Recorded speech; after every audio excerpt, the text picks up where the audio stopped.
അങ്ങനെ India China ബായി ബായി ആകാൻ പോകുന്നു. വളരെ നിർണായകമായിട്ടുള്ള ഒരു തീരുമാനമാണ്. ആഗോള തലത്തിൽ നിൽക്കുന്ന സംഘർഷങ്ങളുടെ പശ്ചാത്തലത്തിൽ ഇപ്പോൾ ഇറാൻ US സംഘർഷം, ഉക്രൈൻ റഷ്യ സംഘർഷം, അതുപോലെ പിന്നെ പാലസ്തീൻ ഇസ്രായേൽ, ഇങ്ങനെയൊക്കെ വരുമ്പോൾ ലോകമെമ്പാടും ഒരു സംഘർഷത്തിൻ്റെ വക്കി നിൽക്കുമ്പോൾ ഏറ്റവും അടുത്തുള്ള പരസ്പരം അങ്ങോട്ടും ഇങ്ങോട്ടും ഭയക്കുന്ന രണ്ട് അയൽ രാജ്യങ്ങൾ തമ്മിൽ ഒരു നല്ല ഇതിലേക്ക് നീങ്ങാൻ പോവാണ്. അയൽ രാജ്യങ്ങൾ എന്നതിലുപരി നമ്മുടെ ലോകത്തിലെ ഇപ്പം ശാക്തിക ചേരി നോക്കിയാൽ പ്രധാനപ്പെട്ട 4 രാജ്യങ്ങളാണ് ഈ ശക്തി കൊണ്ട് മുന്നിൽ നിൽക്കുന്നത്. പ്രധാനപ്പെട്ട എല്ലാ അർത്ഥത്തിലും, സാമ്പത്തികം എല്ലാം കൊണ്ടും. ഒന്ന് അമേരിക്ക, പിന്നെ റഷ്യ, പിന്നെ ചൈന, പിന്നെ 4ാം സ്ഥാനത്ത് എല്ലാവരും ഇപ്പം കാണുന്നത് ഇന്ത്യയെ തന്നെയാണ്. കാരണം ഇന്ത്യയുടെ ഒരു സാമ്പത്തിക വളർച്ച പണ്ട് പിന്നിലായിരുന്നു, യൂറോപ്യൻ രാജ്യങ്ങളൊക്കെ ഉണ്ടായിരുന്നു.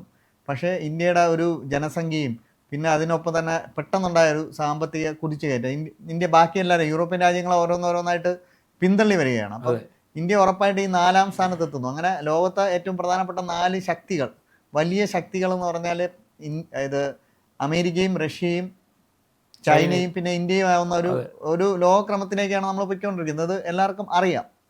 ഈ ലോകക്രമത്തിൽ ഇന്ത്യയും ചൈനയും ഒരുമിക്കുന്നു എന്ന് പറഞ്ഞാൽ വലിയ പ്രാധാന്യമുണ്ട്. കാര്യം ഈ ഒരു അടുത്തടുത്ത് കിടക്കുന്ന രാജ്യങ്ങളാണ്. അതിലുപരി ലോക ജനസംഖ്യയുടെ ഒരു വലിയ ശതമാനം, ഭൂരിഭാഗം, അതായത് ഏറ്റവും വലിയ കമ്പോളം എന്ന് പറയുന്നത്, ഇതൊരു കമ്പോളാധിഷ്ഠിത ലോകമാണല്ലോ. അപ്പോൾ ഏറ്റവും വലിയ കമ്പോളം എന്ന് പറയുന്നത് ഇന്ത്യയും ചൈനയുമാണ്. അപ്പോൾ ചൈന പക്ഷേ കമ്പോള വ്യവസ്ഥിതിയിലേക്ക് പോയിട്ടില്ല. അവിടുത്തെ ഒരു പ്രത്യേക സാഹചര്യം വെച്ചിട്ട് അവിടെ ഒരുപാട് ഉൽപ്പന്നങ്ങൾ, അവരും ഇന്ത്യയാണ് കമ്പോളമായി കാണുന്നത്. അപ്പോൾ ഇന്ത്യയുമായിട്ട് ചെറിയ പ്രശ്നങ്ങൾ അതിർത്തിയിലൊക്കെ അവർ ഉണ്ടാക്കാൻ ശ്രമിച്ചിരുന്നു, അല്ലെങ്കിൽ അവരുടെ ആപ്പുകൾ, അങ്ങനെ കുറേ പ്രശ്നങ്ങളൊക്കെ ഉണ്ടായിരുന്നു. ഈ പ്രശ്നങ്ങളെ ഇന്ത്യ നേരിട്ടെന്ന് പറഞ്ഞാൽ അതിശക്തമായിട്ടാണ്, വ്യാപാര ഉപരോധത്തിലൂടെയാണ്. ചൈനീസ് ഉൽപ്പന്നങ്ങൾ ഇവിടെ ഇന്ത്യയിൽ നിരോധിക്കുക, പിന്നെ ചൈനീസ് ആപ്പുകൾ. ഇപ്പൊ ഏറ്റവും എങ്ങനെ പറഞ്ഞാലും ഇന്ത്യയിൽ തന്നെ ആയിരിക്കും ഏറ്റവും കൂടുതൽ ആപ്പുകൾ ഉപയോഗിക്കുന്ന ആളുകളുണ്ട്. ടിക്ടോക്ക് എന്ന് പറയുന്ന ആപ്പിന്റെ നിരോധനം ഭയങ്കരമായിട്ട് അവർക്ക്. അതെ. അപ്പം അങ്ങനെയുള്ള നിരോധനങ്ങളിലൂടെ ഇന്ത്യ വളരെ ശക്തമായ സന്ദേശം ചൈനയ്ക്ക് കൊടുത്തിരുന്നു. അപ്പം ഈ 4 രാജ്യങ്ങൾക്കും ഇന്ത്യയെ ആശ്രയിക്കേണ്ട അവസ്ഥയുണ്ട്. പ്രത്യേകിച്ച് അമേരിക്കയിലും വിപണി ഇന്ത്യയിലാണ് കൂടുതലായിട്ടുള്ളത്. ചൈനയിലാണ് ജനസംഖ്യ കൂടുതലെങ്കിലും ഇന്ത്യയിലാണ് വലിയ വിപണിയുള്ളത്. അപ്പം അകന്നു നിൽക്കുന്നത് ദോഷം ചെയ്യുമെന്ന് ചൈനയെ ഈ ഉപരോധങ്ങളിലൂടെ നമ്മുടെ പ്രധാനമന്ത്രി മോദി തിരിച്ചറിയിച്ചു കൊടുത്തു എന്നുള്ളതാണ്. ഈ ഉപരോധങ്ങൾ വരുന്നവരെയുള്ള ചൈനയുടെ രീതി എന്ന് പറഞ്ഞാൽ ചൈന പാകിസ്ഥാനെ കൂട്ടുപിടിക്കുക, ചൈന ബംഗ്ലാദേശിനെ കൂട്ടുപിടിക്കുക, ചൈന ശ്രീലങ്കയെ കൂട്ടുപിടിക്കുക, ശ്രീലങ്കയുടെ തുറമുഖങ്ങളൊക്കെ. അതായത് നമ്മുടെ 3 അതിർത്തികളിലും 3 സൈഡിലെ അതിർ രാജ്യങ്ങളിലും അതിർത്തി പങ്കിടുന്ന രാജ്യങ്ങളുമായിട്ട് ചേർന്ന് നമുക്കിട്ട് പണിയാൻ ഒരു ശ്രമം നടത്തി. പക്ഷേ അതിന്റെ ഏറ്റവും വലിയ തിക്താനുഭവം കിട്ടിയത് ശ്രീലങ്കയ്ക്കാണ്. ശ്രീലങ്ക ഇന്ത്യയോട് മത്സരിക്കാൻ വേണ്ടിയാണ് ചൈനയുമായിട്ട് കൂട്ടുകൂടാൻ. അവരുടെ സമ്പദ് വ്യവസ്ഥ എന്തായിരുന്നു, അവരുടെ നാട് കുട്ടിച്ചോറായിപ്പോയി. പാകിസ്ഥാനില് ചൈന വലിയ തോതിൽ ഇടപെടലെടുത്തിട്ട് പാകിസ്ഥാനെ പറ്റിച്ചു എന്ന് പറഞ്ഞു. ഇമാര് ഈ ചൈനീസ് ഉപകരണങ്ങൾ കൊടുത്ത്, ഈ യുദ്ധ ഉപകരണങ്ങൾ. അതേപോലെ തന്നെ ബംഗ്ലാദേശിന്റെ ഇപ്പോഴത്തെ അവസ്ഥ, ബംഗ്ലാദേശിലെ ആഭ്യന്തര കലാപം, അവിടെ ഒരു സ്ഥിരതയില്ലല്ലോ. എന്നാൽ ശ്രീലങ്ക അതിവേഗം സ്ഥിരതയിലേക്ക് ഇന്ത്യയുടെ സഹായത്തോടെ വരികയും ചെയ്തു. അതേപോലെ തന്നെ നമ്മൾ ശ്രദ്ധിച്ചാൽ മനസ്സിലാവും, ഈ ചൈന തന്നെ നേപ്പാളിനെ ഇന്ത്യക്കെതിരെ തിരിച്ചുവിടാൻ ശ്രമിച്ചു. അതിൽ അവർ ഒരു പരിധി വരെ വിജയിച്ചിരുന്നു. ഈ ഭൂട്ടാനെ മാത്രമാണ് അവർക്ക് കിട്ടാത്ത. ഭൂട്ടാൻ മാത്രമാണ് ഇന്ത്യയായിട്ട് അപകടം തിരിച്ചറിഞ്ഞിട്ടുണ്ട്. കാരണം എന്തുകൊണ്ടും നല്ലത് ഇന്ത്യയായിട്ടുള്ള ഫ്രണ്ട്ഷിപ്പാണെന്നും ഇവരുമായിട്ട് കൂടിയിട്ട് കാര്യമില്ല. അപ്പം അങ്ങനെ ഇന്ത്യയെ ഇങ്ങനെയെല്ലാം തകർക്കാൻ ചൈന ശ്രമിച്ചിരുന്നു. പക്ഷേ അവിടെയൊന്നും ഇന്ത്യ തകർന്നില്ല എന്ന് അവർക്ക് തിരിച്ചറിവുണ്ടായി. കാലാകാലങ്ങളിൽ ഇന്ത്യ ഇതിനെല്ലാം അതിജീവിച്ചു. ശ്രീലങ്കയ്ക്ക് ഒടുവിൽ ഇന്ത്യയെ ആശ്രയിക്കേണ്ടി വന്നു. ഈ ഭാവിയിൽ ബംഗ്ലാദേശ് ആയാലും വരുമായിരിക്കും. പിന്നെ പാകിസ്ഥാനിൽ കാശ്മീരിൻ്റെ പ്രശ്നമുള്ളതുകൊണ്ടാണ് അവർ ഇങ്ങനെ നിൽക്കുന്നത്. പക്ഷേ പാകിസ്ഥാൻ എന്നും ഇന്ത്യക്ക് ശത്രു രാജ്യം തന്നെയാണ്. ആര് വന്നാലും അത് അങ്ങനെ നിൽക്കത്തുള്ളൂ. അപ്പോൾ ചൈന എന്ന് പറയുന്ന രാജ്യവും ഇന്ത്യയായിട്ട് അടുക്കുന്നത് പാകിസ്ഥാന് പോലും പ്രശ്നമാണ്. പാകിസ്ഥാനും പിന്നെ ബംഗ്ലാദേശിനും ഒക്കെ വിഷയമാണ്. ഇവർ രണ്ടുപേരും ചൈനയെ ഉപയോഗിച്ചാണ് ഇന്ത്യ ഭീഷണിപ്പെടുത്താൻ എന്ന് ശ്രമിക്കുന്നത്. അതെ, ഇതിപ്പം അടുത്ത മാസം കണ്ട് ചൈനീസ് പ്രധാനമന്ത്രി ഇന്ത്യയിലേക്ക് വരുന്നുണ്ട്. അതിന് മുന്നോടിയായിട്ട് ദേശീയ സുരക്ഷാ ഉപദേഷ്ടാവ് അജിത് ഡോവലും അവരുടെ വിദേശകാര്യമന്ത്രി വാങ് യിയുമായിട്ട് ഒരു ചർച്ച നടന്നു. ആ ചർച്ചയിലാണ് ഇപ്പം വലിയ സഹകരണത്തിനുള്ള ഒരു. അതെ, അപ്പോൾ ഈ സാധാരണ വിദേശകാര്യ ചർച്ചകൾക്ക് എപ്പോഴും വിദേശകാര്യ മന്ത്രിയാണ്, വിദേശകാര്യ ചർച്ചകൾക്ക് വിദേശകാര്യ മന്ത്രിയാണ് പോകേണ്ടത്. വിദേശകാര്യമന്ത്രി പോകേണ്ട ആവശ്യമുള്ളൂ. ഇത് ദേശീയ സുരക്ഷാ ഉപദേഷ്ടാവ്. നമ്മൾ ടെക്നിക്കലി ചിന്തിക്കുമ്പോൾ മന്ത്രിക്ക് താഴെ വരത്തുള്ളൂ. ഈ ക്യാബിനറ്റ് സബ് കമ്മിറ്റി എന്നൊക്കെ പറയുന്ന മന്ത്രിക്ക് താഴെ വരുള്ളൂ. പക്ഷേ നമുക്കെല്ലാവർക്കും അറിയാം, പ്രധാനമന്ത്രി നരേന്ദ്രമോദിയുടെ ഏറ്റവും വിശ്വസ്തനായ പടനായകനാണ് ഡോവൽ. ഇന്ത്യയിലെ ജെയിംസ് ബോണ്ടാണ്. പുള്ളിയാണെല്ലാം ഇത്തരം അതിർത്തി, പ്രത്യേകിച്ച് ചൈന പാകിസ്ഥാൻ അതിർത്തിയിലെ കാര്യങ്ങളെല്ലാം തീരുമാനിക്കുകയും അതിലൊരു നിലപാടെടുക്കുകയും അത് മോദിയെ കൊണ്ട് അംഗീകരിക്കുകയൊക്കെ ചെയ്യുന്നത് ഡോവലാണ്. അതുകൊണ്ടാണ് ഡോവൽ തന്നെ ചൈനയിൽ പോകുന്നു, അവിടുത്തെ വിദേശകാര്യമന്ത്രിയുമായിട്ടാണ് ചർച്ച ചെയ്യുന്നത്. തീർച്ചയായിട്ടും നമുക്ക് നല്ല വിദേശകാര്യമന്ത്രി ഉണ്ട്, ജയശങ്കർ. അദ്ദേഹത്തിന് പോയി ഇതെല്ലാം സെറ്റിൽ ചെയ്യാൻ പറ്റും. പക്ഷേ ഇന്ത്യ ഡോവലിനെ അയച്ചതിലൂടെ പ്രധാനമന്ത്രി ചൈനയ്ക്ക് നൽകിയ സന്ദേശം എന്ന് പറഞ്ഞാൽ നമ്മളിതൊരു സംഘർഷത്തിന് തന്ത്രപരമായ ഒരു നീക്കമാണ്. തന്ത്രപരം മാത്രമല്ല, അതിനകത്ത് ഏറ്റവും പ്രധാനപ്പെട്ട ഒരു സംഭവം എന്ന് പറഞ്ഞാൽ ഈ അതിർത്തികൾ സംബന്ധിച്ചൊരു ധാരണ ഉണ്ടാകും എന്നുള്ളതാണ്. ഈ അതിർത്തിയുടെ പേരിലാണല്ലോ എപ്പോഴും ഇവിടെ. ഞാൻ എൻ്റെ വ്യക്തിപരമായ അഭിപ്രായം എന്ന് പറഞ്ഞാൽ കാശ്മീർ ഇന്ത്യയുടെ അവിഭാജ്യ ഘടകമാണ്. അത് മുഴുവനായി തന്നെ ഇന്ത്യക്കൊപ്പം നിൽക്കണം. കാര്യം അവിടെ ഉള്ളവർ പോലും ഇന്ത്യക്കൊപ്പം നിൽക്കാനാണ് ആഗ്രഹിക്കുന്നത്. പക്ഷെ മറ്റ് ഭാഗങ്ങളൊക്കെ ഇതിനൊരു നമ്മുടെ കാലത്തിനനുസരിച്ചുള്ള തീരുമാനങ്ങൾ ഉണ്ടായാൽ നമുക്ക് വലിയ പ്രതിരോധ ചെലവില്ലാതെ തന്നെ നമ്മുടെ മുന്നോട്ട് കൊണ്ടുപോകാൻ പറ്റും. അവർ ഈ നോർത്ത് ഈസ്റ്റ് ആണ് അവരൊക്കെ പ്രധാനമായിട്ടും ഉള്ള ഈ പിടിക്കുന്ന അവിടെയാണല്ലോ, അരുണാചൽ പ്രദേശിനോട്. എന്തായാലും ഒരിക്കലും ഇന്ത്യയുടെ കയ്യിരിക്കുന്ന സ്ഥലങ്ങളൊന്നും അവർക്ക് വിട്ടുകൊടുക്കേണ്ട ഒരു ആവശ്യം വരത്തില്ല.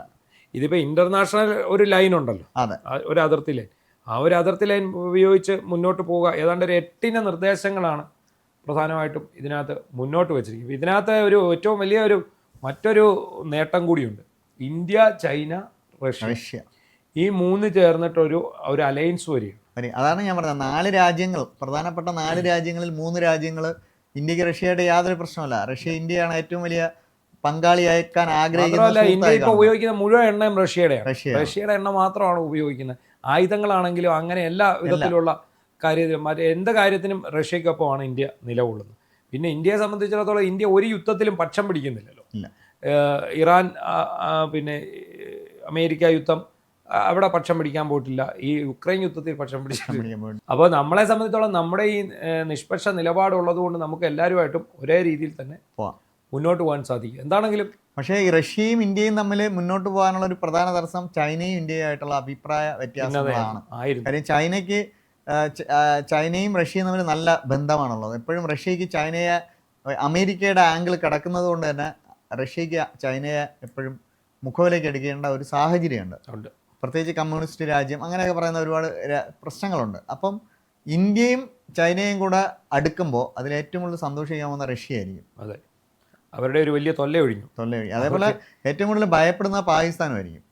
പാകിസ്ഥാൻ എന്ന് മാത്രമല്ല, ഏഷ്യൻ കൺട്രീസിൽ ഇപ്പം എത്ര ദുർബലമാണെന്നെങ്കിൽ പോലും നമ്മളെ നോക്കി നിരന്തരം കുറച്ചുകൊണ്ടിരിക്കുന്ന ഒരു രാജ്യമാണ് ഈ ബംഗ്ലാദേശ്. ഇപ്പോൾ ഈ അടുത്ത കാലത്താണ് ബംഗ്ലാദേശിൽ ഇപ്പോൾ ഉണ്ടായ ഭരണമാറ്റങ്ങളൊക്കെ നമ്മൾ വളരെ വിശദമായി നോക്കിയാൽ ജമാഅത്തെ ഇസ്ലാമി എന്ന് പറയുന്ന അവരുടെ സ്ഥാനാർത്ഥി തോക്കുകയും പുതിയൊരു സ്ഥാനാർത്ഥി വരികയും ഇന്ത്യയുമായിട്ട് ഒരു നിശ്ചിത വിമർശനമൊന്നും അദ്ദേഹം നടത്തുന്നു എന്ന് ചിലരൊക്കെ പറയുമ്പോൾ പോലും ഇന്ത്യയുടെ പ്രധാന എതിരാളി അവിടെ പരാജയപ്പെട്ടു എന്നുള്ളതാണ് ഇപ്പോഴത്തെ ഇലക്ഷൻ, പ്രസിഡന്റ് ഇലക്ഷൻ. അപ്പം ബംഗ്ലാദേശും താമസിയാതെ തന്നെ ഇന്ത്യൻ പക്ഷത്തേക്ക് വരുമെന്നാണ്. ഇപ്പോൾ പുതിയതായി ചുമതലയെടുത്ത ബംഗ്ലാദേശ് പ്രസിഡന്റ് ഇന്ത്യയിലേക്ക് വരും എന്നുപോലും അവർ പറയുന്നുണ്ട് ചർച്ച ചെയ്യാൻ. ഷെയ്ഖ് ഹസീനയുടെ ഒരു വിഷയത്തിൽ മാത്രമാണ് ഇന്ത്യയുമായിട്ട് അവർക്ക് അഭിപ്രായ വ്യത്യാസമുള്ളത്. പക്ഷെ പാകിസ്ഥാൻ അങ്ങനെയല്ല. പാകിസ്ഥാൻ എന്ന് പറഞ്ഞാൽ ഇന്ത്യയിൽ തീവ്രവാദം വളർത്തി ഇന്ത്യയെ വിഘടിപ്പിച്ച് ഇന്ത്യയെ നശിപ്പിക്കാൻ ആഗ്രഹിക്കുന്ന രാജ്യമാണ്. അതൊരു ക്രിക്കറ്റ് നയതന്ത്രം സ്ഥാപിച്ച് കിട്ടാൻ അവർ ശ്രമിക്കുന്നുണ്ട്. കാരണം അവരെ സംബന്ധിച്ചോളം ഇന്ത്യയുമായിട്ടുള്ള ക്രിക്കറ്റ് ബന്ധം വിച്ഛേദിച്ച് അവർക്ക് വലിയ തിരിച്ചടിയായിട്ടുണ്ട് ബംഗ്ലാദേശിന്. ഇന്ത്യയുമായിട്ടുള്ള കായിക ബന്ധം വിച്ഛേദിച്ചതിൻ്റെ ഫലമായിട്ട് സത്യം പറഞ്ഞാൽ ഈ പാകിസ്ഥാൻ എന്ന് പറഞ്ഞാൽ ഹോക്കിയിലൊരു വലിയ ഹോക്കി എന്ന് പറഞ്ഞാൽ ഇന്ത്യ ലോകത്തെ ഒരു സൂപ്പർ പവറായിരുന്നു. ഇന്ന് അവർക്ക് ഹോക്കി ഇല്ല. അതേപോലെ കബഡി, ക്രിക്കറ്റ്. ഇന്ത്യ പാകിസ്ഥാൻ ഒരു 2 സീരീസ് നടന്നാൽ മതി ഈ പാകിസ്ഥാൻ്റെ സകല സാമ്പത്തിക പ്രശ്നവും പരിഹരിക്കും.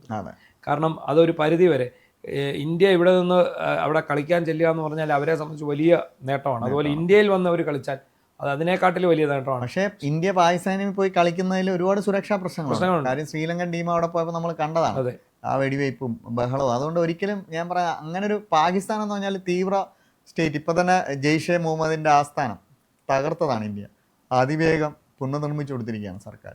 അപ്പോൾ ഇതൊക്കെ കൊടുക്കുന്ന ഈ സന്ദേശങ്ങൾക്കിടയിൽ ഇന്ത്യൻ ക്രിക്കറ്റ് ടീം ഒരിക്കലും പാകിസ്ഥാനിൽ പോയി ക്രിക്കറ്റ് കളിക്കരുത്. വേണമെങ്കിൽ അവരും ഒന്ന് ഇവിടെ കളിച്ചോട്ടെ. അവർ വന്ന് കളിക്കുന്നതിൻ്റെ അല്ല, അവർ ഇന്ത്യയായിട്ട് കളിച്ചെങ്കിൽ മാത്രമേ അവരുടെ ക്രിക്കറ്റ് ക്രിക്കറ്റ് മാത്രമല്ല അവർക്ക് രാജ്യത്തിന് സാമ്പത്തികമായി മുന്നോട്ട് പോകണമെങ്കിലും ഇന്ത്യയുമായിട്ട് പ്രശ്നമില്ല എന്ന് ലോകത്തെ അറിയിച്ചാൽ മാത്രമേ അവിടേക്ക് ഇൻവെസ്റ്റ്മെന്റ് പോലും വരുള്ളൂ.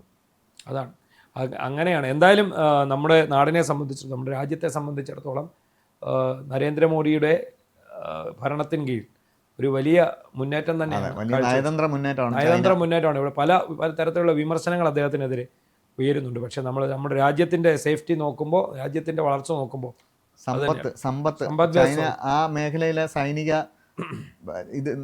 സൈന്യത്തെ വിന്യസിക്കാനായിട്ട് വലിയ തുകയാണ് നമ്മൾ. അതെ, ഏറ്റവും കൂടുതൽ നമുക്ക് എനിക്ക് തോന്നുന്നു പാകിസ്ഥാനേക്കാൾ കൂടുതൽ ബോർഡർ നമുക്കുള്ളത് ഇവിടെയാണ്. പക്ഷെ അവിടെ അടിയൊന്നുമില്ല, എന്നാലും അത് സംരക്ഷിക്കാൻ വേണ്ടി തർക്കം കാരണമാണ്. അതെ, അതേപോലെ സൈനികരുടെ അവിടുത്തെ തണുപ്പ്, സൈനികരുടെ ഒരു വല്ലാത്ത അവസ്ഥയാണ്. എന്താണെങ്കിലും വലിയ ഒരു നീക്കമാണ് ഉണ്ടായിരിക്കുന്നത്. ഈ സഖ്യം യാഥാർത്ഥ്യമായാൽ വലിയ ഒരു മാറ്റം ഏഷ്യ ഭൂഖണ്ഡത്തിൽ തന്നെ ഉണ്ടാവും.